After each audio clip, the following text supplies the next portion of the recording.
ভোটের দিনে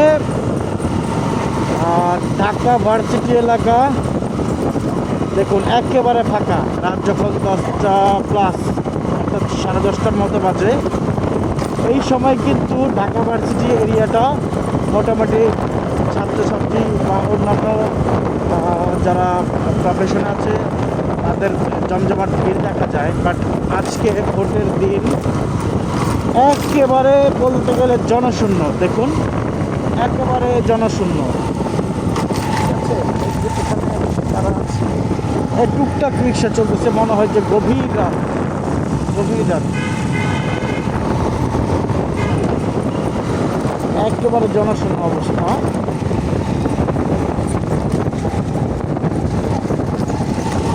এই যে দোয়েল চত্বর চলে আসছি, টুকটাক রিক্সা বা মোটামুটি বিকল চলছে। এই হচ্ছে দোয়েল চত্বর।